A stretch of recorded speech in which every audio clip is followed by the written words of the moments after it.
America একমাত্র দেশ যারা কিনা পারমাণবিক বোমা তৈরি করে তা যুদ্ধে ব্যবহার করেছে। ১৯৪৫ সালে দ্বিতীয় বিশ্বযুদ্ধে প্রথম ব্যবহার করা হয়েছিল পারমাণবিক বোমা। ফলাফল লাখ লাখ মানুষের মৃত্যু আর বহু প্রজন্ম জুড়ে বয়ে চলা অসহ্য ক্ষত। সেই দিন থেকে আজ পর্যন্ত বিশ্বের নিউক্লিয়ার শক্তিধর দেশগুলো অস্ত্রের পাহাড় গড়ে বসে আছে এক অনিশ্চিত ভবিষ্যতের দিকে তাকিয়ে।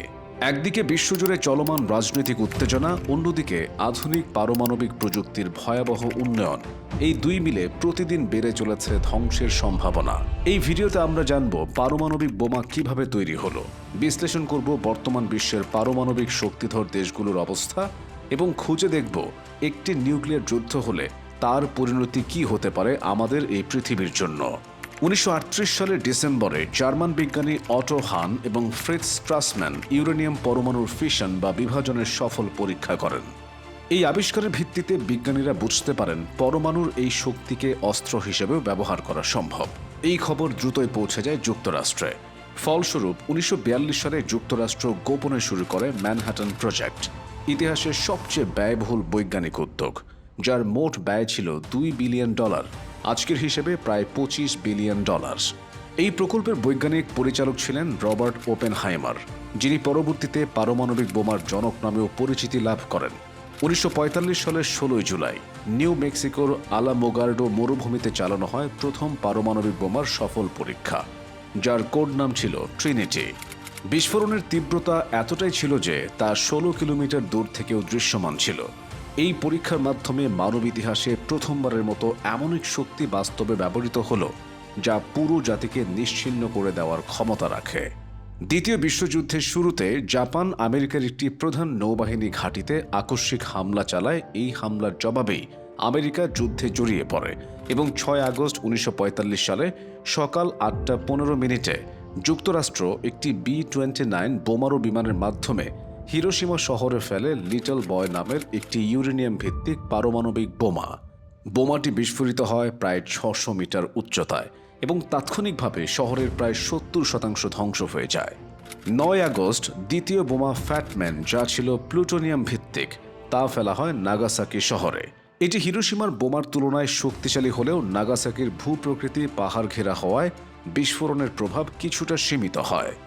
দুই হামলার ফলে তাৎক্ষণিকভাবে প্রায় ১,২০,০০০ মানুষ নিহত হন, যার মধ্যে অধিকাংশই ছিলেন সাধারণ মানুষ, নারী, শিশু ও বৃদ্ধ। পরবর্তী কয়েক সপ্তাহ ও মাসে রেডিয়েশনজনিত রোগ সংক্রমণ এবং পানির দূষণে আরও ৬০,০০০ থেকে ১,২০,০০০ জন মানুষ মারা যান। মৃত্যুর বাইরেও বেঁচে থাকা মানুষদের জীবন হয়ে ওঠে যন্ত্রণাদায়ক। হাজারো মানুষ ক্যান্সার, গর্ভপাত, অঙ্গহানি এবং মানসিক ট্রমায় ভুগতে থাকেন।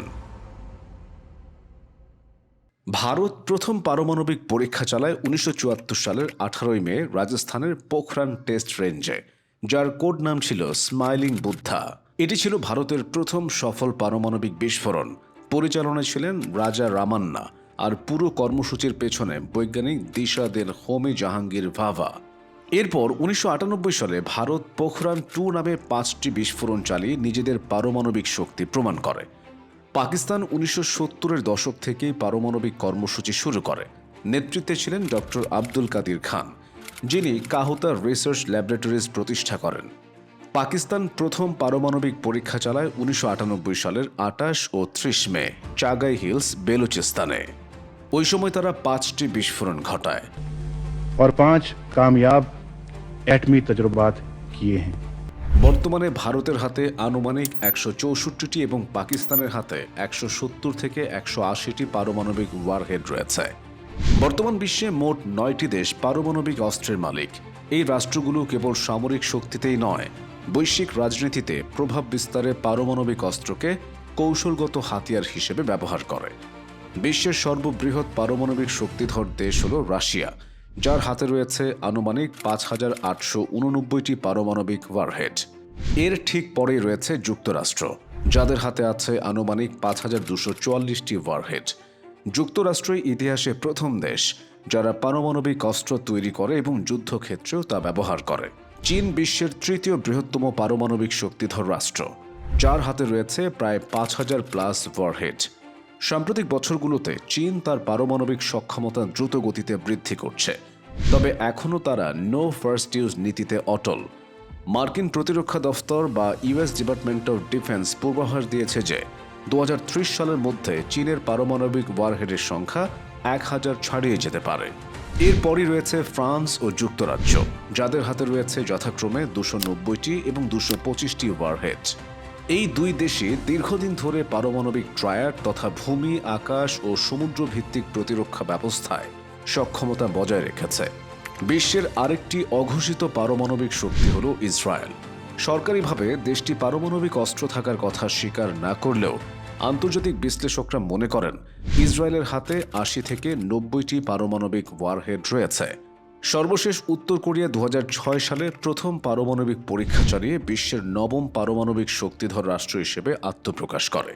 বর্তমানে তাদের হাতে আনুমানিক 30 থেকে 50টি ওয়ারহেড আছে বলে ধারণা করা হয়। ভারত ও পাকিস্তানের মধ্যে যদি কখনো পারমাণবিক যুদ্ধ হয়, তবে তার ফলাফল শুধু এই দুটি দেশের মধ্যেই সীমাবদ্ধ থাকবে না, পুরো দক্ষিণ এশিয়া এমনকি বিশ্ব ক্ষতিগ্রস্ত হবে। যদি ভারত ও পাকিস্তানের মধ্যে পূর্ণমাত্রায় পারমাণবিক যুদ্ধ শুরু হয়, তবে তা হবে একবিংশ শতাব্দীর সবচেয়ে বিধ্বংসী মানবিক বিপর্যয়। দুই দেশের প্রতিটির হাতে আছে 160 থেকে 180টির মতো পারমাণবিক ওয়ারহেড। যদি এর মাত্র 10% বোমাও ব্যবহার করা হয়, তাহলে কোটি কোটি মানুষের মৃত্যু হবে মুহূর্তেই। বড় শহরগুলোর উপর হামলা হলে এক একটি বিস্ফোরণে 5 থেকে 10 লক্ষ মানুষ তাৎক্ষণিকভাবে নিহত হতে পারে। সবচেয়ে ভয়ঙ্কর প্রভাব হবে পারমাণবিক শীত বা নিউক্লিয়ার উইন্টার। গবেষণা অনুযায়ী কয়েক ডজন পারমাণবিক বিস্ফোরণ থেকে উৎপন্ন ধোঁয়া ও কার্বন বায়ুমণ্ডলের উপর স্তরে পৌঁছে সূর্যের আলো আটকে দেবে। এতে বিশ্বব্যাপী তাপমাত্রা গড়ে 1.5 থেকে 2.5 ডিগ্রি সেলসিয়াস কমে যেতে পারে। ফলে ফসল ফলানো কঠিন হয়ে পড়বে। শুরু হবে বিশ্বব্যাপী খাদ্য সংকট ও দুর্ভিক্ষ। বাংলাদেশ সহ উপমহাদেশের অন্যান্য দেশেও এর প্রভাব হবে মারাত্মক। বায়ু প্রবাহের মাধ্যমে তেজস্ক্রিয় ধুলো ছড়িয়ে পড়বে আমাদের আকাশে, পানিতে ও জমিতে। নদী নির্ভর জীববৈচিত্র্য ও কৃষিকাজ ধ্বংস হয়ে যাবে। জলবায়ু পরিবর্তনের অভিঘাত ও অর্থনৈতিক বিপর্যয় একই সঙ্গে দেখা দেবে। অর্থাৎ ভারত পাকিস্তান যুদ্ধ যদি পারমাণবিক পর্যায়ে গড়ায়, তা শুধু একটি আঞ্চলিক যুদ্ধ নয়, হবে এক বৈশ্বিক মানবিক ও পরিবেশগত বিপর্যয়। পারমাণবিক অস্ত্র এক ভয়ঙ্কর প্রতিশ্রুতি, যার পেছনে আছে বিজ্ঞান, কিন্তু সামনে শুধুই মৃত্যু। দুনিয়ার সবচেয়ে বুদ্ধিমান মস্তিষ্কগুলো যখন এই বোমা তৈরি করেছিল, তারা জানত না একদিন এই বোমা মানবজাতির অস্তিত্বকে প্রশ্নের মুখে ফেলবে। একটি ভুল সিদ্ধান্ত, একটি ভুল বোঝাবুঝি, আর তাতেই শেষ হয়ে যেতে পারে সহস্র বছরের ইতিহাস। চিরতরে হারিয়ে যেতে পারে ভাষা, সংস্কৃতি, ভালোবাসা, এমনকি মনুষ্যত্ব। আজও এই পৃথিবী ঝুলে আছে সূক্ষ্ম এক সুতোয়, যেখানে শান্তি আর ধ্বংসের মাঝখানে দাঁড়িয়ে আছি আমরা সবাই। শেষ প্রশ্নটা তাই আমাদেরই করা উচিত: পারমাণবিক শক্তিকে আমাদের সুরক্ষা দিচ্ছে, নাকি আমরা সবাই আস্তে আস্তে এগিয়ে যাচ্ছি এক নিশ্চিত অপমৃত্যুর দিকে?